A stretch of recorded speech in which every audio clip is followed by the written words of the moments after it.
Ok, số đâyទាំងអស់គ្នាវីដេអូនេះខ្ញុំនឹងបរៀនទាំងអស់គ្នាអំពីរបៀបដកលុយនៅក្នុង Xnet របស់យើងដំបូងអ្នកទាំងអស់គ្នាចូលមកក្នុង app ហ្នឹងហើយអ្នកយកពាក្យថា withdraw នេះ withdraw នេះទាំងអស់គ្នានេះ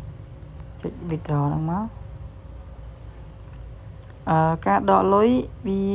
ដកពេលដែលអ្នកទាំងអស់គ្នាដាក់តាមណាយើងត្រូវដកតាមនឹងវិញដូចគ្នាឧទាហរណ៍ថាបើសិនជាអ្នកទាំងអស់គ្នាដកដាក់លុយតាម Visa card អ្នកទាំងអស់គ្នាត្រូវដកវិញតាម Visa card ដូចគ្នាពេលដែលចុច withdraw មកហើយអ្នកទាំងអស់គ្នាឃើញ request to refund first ហ្នឹងអ្នកទាំងអស់គ្នាចុច show my refund មកវានឹង show ទឹកលុយដែលយើងអាចដកបានលុយដែលយើងធ្លាប់ដាក់អញ្ចឹងទាំងអស់គ្នាអញ្ចឹងយើងចុចកន្លែងហ្នឹងទៀតមកអានេះ account ថ្មីខ្ញុំឯងទាំងអស់គ្នាហើយចាប់ទឹកលុយវិញយើងអាចដកចាប់ពី$1ឡើងទាំងអស់គ្នាយើងអាចដកចាប់ពី$1ឡើងឥឡូវឧទាហរណ៍ខ្ញុំដក$10ចុះហើយខ្ញុំវា continue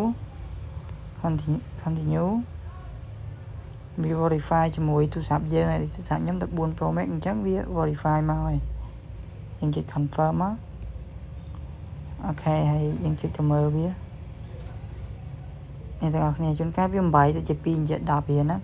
វាបំបែកប៉ុន្តែលុយហ្នឹងសរុបទៅគឺវា10រៀលដដែលទាំងអស់គ្នានេះលុយដែលខ្ញុំបានដកហើយបញ្ជាក់ទាំងអស់គ្នាបន្តិចសម្រាប់ការដកលុយនៅតាម Visa Card Master Card អីនេះវាអាចចំណាយពេលចាប់ពី24ម៉ោងទៅ3ថ្ងៃឬក៏អាចលោតទៅមួយអាទិត្យអញ្ចឹងទៅទាំងអស់គ្នាប៉ុន្តែបើការដាក់នឹងដកតាមbank ផ្ទាល់ដូចជា Wing Bank ACDA Bank និង ABA Bank ហ្នឹងយើងអាចចំណាយពេលពី10នាទីទៅ1ម៉ោងឬក៏5ម៉ោងអញ្ចឹងទៅទាំងអស់គ្នាតាមបទពិសោធន៍ខ្ញុំណាហើយវីដេអូនេះមាន